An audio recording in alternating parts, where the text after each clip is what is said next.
चिड़िया जैसे रात को अपना पंखा चलाती है तो उसमें से टिक टिक की आवाज निकलना शुरू हो जाती है।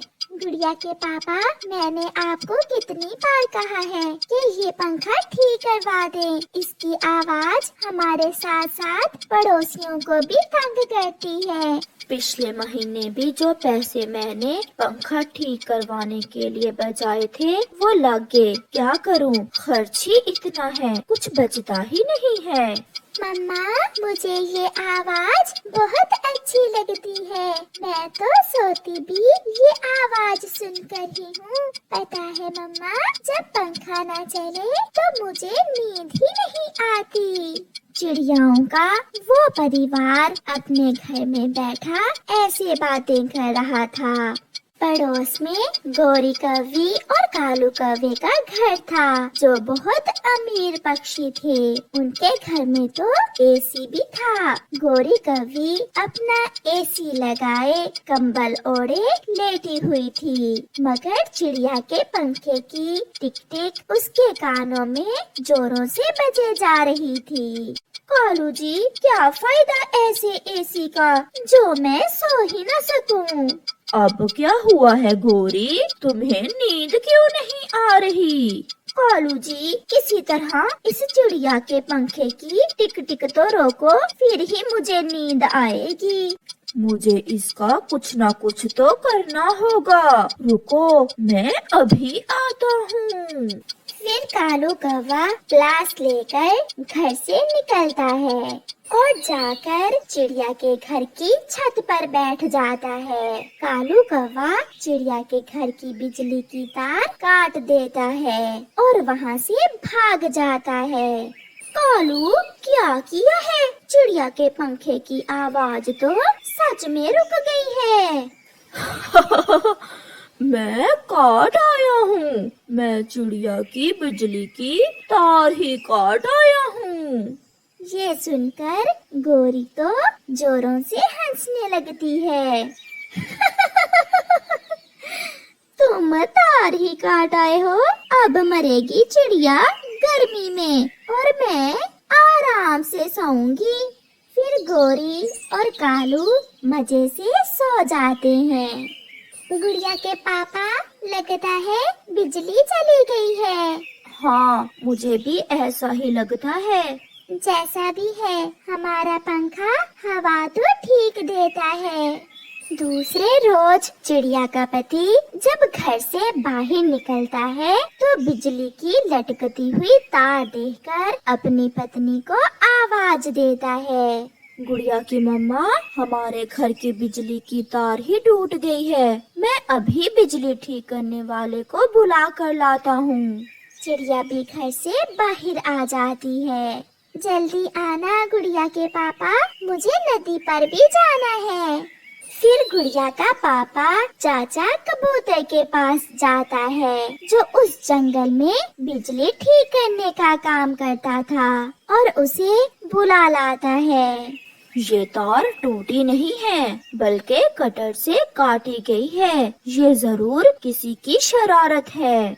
ये कौन कर सकता है? जो भी है, बाद में देखेंगे। आप इसे ठीक कर दें। फिर चाचा कबूतर बिजली की तार ठीक कर देता है। शाम के समय गोरी कौवी की माँ गोरी से मिलने उसके घर आ जाती है। अपनी बेटी के घर एसी लगा देखकर गोरी की माँ बहुत खुश होती है। गोरी, ये तुमने एसी कब लगवाया? माँ, ये तो मेरे कालू जी ने गर्मी शुरू होने से पहले ही लगवा लिया था। आज तो बहुत अच्छी नींद आएगी। फिर रात हो जाती है। चिड़िया ने तो अपना टूटा पुराना पंखा लगाना ही था। चिड़िया अपना पंखा चलाती है और टिक टिक की आवाज फिर से शुरू हो जाती है। गोरी, मुझे तो ऐसे नींद नहीं आएगी। ये तुम्हारे एसी से कैसी आवाज आ रही है? माँ, ये आवाज एसी से नहीं बल्कि पड़ोसियों के पंखे से आ रही है। इससे तो अच्छा था मैं रात ना ही रुकती तुम्हारे पास। क्या फायदा एसी में लेटने का जो नींद ही न आए। बैठे बैठे मेरा मुंह क्या देख रहे हो कालू, कुछ करो। इतने पैसे लगाने का क्या फायदा जो मेरी माँ एक दिन एसी में ठीक से सो ही ना सके। गौरी तुम जाओ और चिड़िया से कहो कि पंखा बंद कर दे, वो तुम्हारी बात मान जाएगी। तो मैं ही जाती हूँ, उस चिड़िया को सीधी करती हूँ मैं। फिर गौरी कव्वी चिड़िया के घर की तरफ जाती है। गौरी दरवाजे पर दस्तक देती है। चिड़िया दरवाजा खोलकर बाहर आती है। तुम्हारे जैसे पड़ोसियों से तो अच्छा है हम किसी वीराने में होते। क्या हुआ गौरी बहन, आप इतने गुस्से में क्यों हैं? मेरी माँ आई हुई है और तुम्हारे पंखे की टिक टिक से उसे नींद नहीं आ रही। इसे बंद कर दो, नहीं तो कल मैं किसी कबाड़ वाले को बेच दूंगी तुम्हारा पंखा। आप शांत हो जाएं गौरी बहन, आज की रात मैं अपना पंखा बंद कर देती हूँ। फिर गौरी अपने घर चली जाती है और चिड़िया अंदर जाकर पंखा बंद कर देती है। गुड़िया की मम्मा ये पंखा क्यों बंद कर दिया है? गौरी आई थी, कह रही है उसकी माँ आई हुई है और टिक टिक की आवाज उन्हें तंग कर रही है। फिर मम्मा चिड़िया सारी रात हाथ वाले पंखे से अपनी बेटी गुड़िया को हवा देती है। गौरी, गौरी की माँ और कालू कंबल ओढ़कर सारी रात सोते हैं। गौरी जहाँ भी जाती अपने एसी की तारीफें करती थी। वो तोते के पास बैठी हुई थी। मेरा एसी तो 1 मिनट में कमरा ठंडा कर देता है। पूरे जंगल में मेरे घर में ही एसी है। बहुत अमीर हूँ मैं। थोड़ी दूर बैठे चोर उल्लू गौरी कव्वी की बातें सुन रहे थे। गौरी, सुना है एसी चलाने से बिजली का बिल भी बहुत आता है। मिठू, तुम भी पागल ही हो। मेरा कालू एक तो क्या 2-2 एसी का बिल दे सकता है मेरे लिए। यार बड़े, गर्मी बहुत तंग करती है। चलो आज इस कव्वी का एसी ही चुरा लेते हैं। चलो अभी चलो। कव्वी यहाँ बैठी हुई है और कौवा नदी पर बैठा हुआ देखा है मैंने। फिर दोनों उल्लू जल्दी से जाते हैं और गौरी के घर से एसी उतार लेते हैं और वहाँ से भाग जाते हैं। थोड़ी देर बाद कौवा और कव्वी भी घर लौट आते हैं। कालू, हम लुट गए कालू। वो देखो हमारा एसी नहीं है, कोई चोर हमारा एसी चुरा ले गया है। गौरी, मैंने तो पहले ही कई चोरियां करके ये एसी लगवाया था, अब हम क्या करेंगे?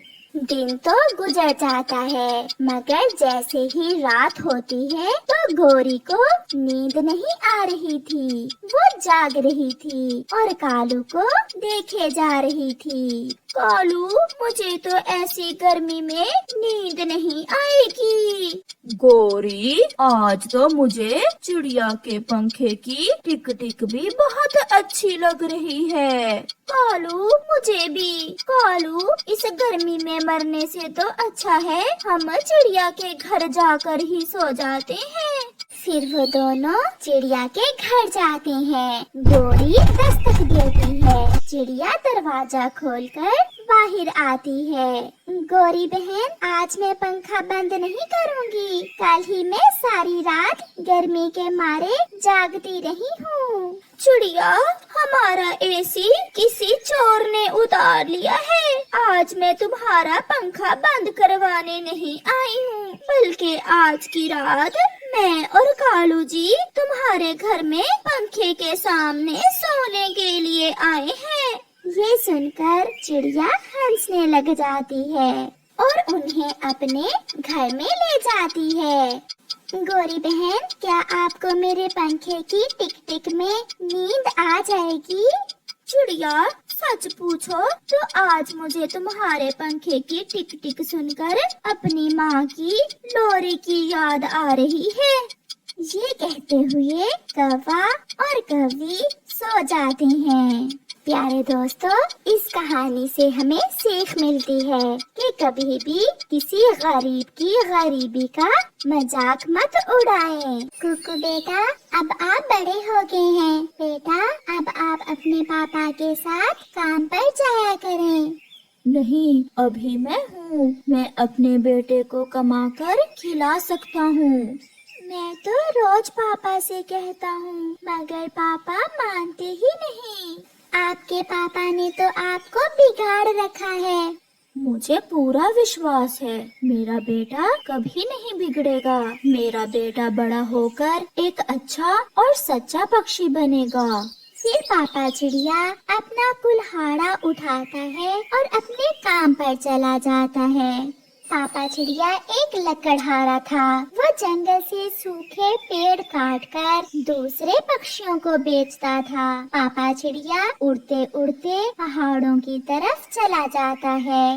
वहाँ से वो हर रोज की तरह सूखी लकड़ियाँ काटता है। वो लकड़ियाँ काट रहा था कि उसे एक सूखे पेड़ के पास खजाना नजर आता है। इतना सारा खजाना, मेरी तो किस्मत ही बदल गई।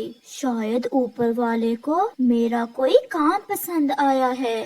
फिर पापा चिड़िया वो खजाना पोटली में डालता है और अपनी लकड़ियाँ उठाकर घर को चलता है। वो बहुत खुशी खुशी घर जा रहा था कि किसी जालिम शिकारी का तीर सीधा उसे आन लगता है। उसकी पोटली नीचे गिरती है और वो सीधी एक सूखे हुए खोखले पेड़ में गिर जाती है। पापा चिड़िया खून में लथपथ वहीं मर जाता है। शाम के जब मिट्ठू वहाँ से गुजरता है तो मानो चिड़े को गिरा देखकर वहाँ आता है। बहुत बुरा हुआ, मानो को तो किसी जालिम शिकारी ने मार दिया है। मुझे इसके घर बताना होगा। मम्मा चिड़िया और उसका बेटा कुकू अपने घर में बैठे पापा चिड़िया का इंतजार कर रहे थे जब मिट्ठू उनके घर आता है। आप जिसका इंतजार कर रहे हैं वो नहीं आएगा। मिट्ठू भाई, ये आप क्या कह रहे हैं? मानो को किसी जालिम ने मार दिया। मैंने देखा मानो पहाड़ों के पास खून में लथपथ पड़ा था। उसकी सांसें बंद थीं। ये सुनकर मम्मा चिड़िया और उसका बेटा रोने लग जाते हैं। मम्मा, मम्मा, पापा, मेरे पापा को किसी जालिम ने मार दिया। मैं कैसे रहूंगा अपने पापा के बिना? ये इंसान न जाने क्यों हमारे दुश्मन है। हमारा हंसता बसता घर उजाड़ दिया जालिम ने। 2-4 दिन बाद वो माँ बेटा खुद को कुछ संभालते हैं। कुकू बेटा, आपके पापा अब लौट कर नहीं आएंगे। उठो बेटा, हमें जीना होगा।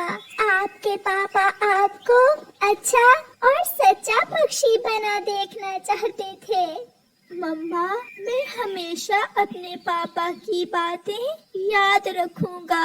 मैं हमेशा अपनी मम्मा को खुश रखूंगा। मैं जा रहा हूँ। आज से मैं काम पर जाया करूँगा। जाओ बेटा, ऊपर वाला आपकी रक्षा करेगा। फिर छोटा कुकू अपने घर से निकलता है। वो कबूतर के पास जाता है। अगर कहो तो मैं थोड़ी बहुत मदद कर देता हूँ आपकी। मेरे पास कोई काम तो नहीं है। नहीं, मुझे मदद की जरूरत नहीं है। मैं कोई काम ढूंढ रहा हूँ।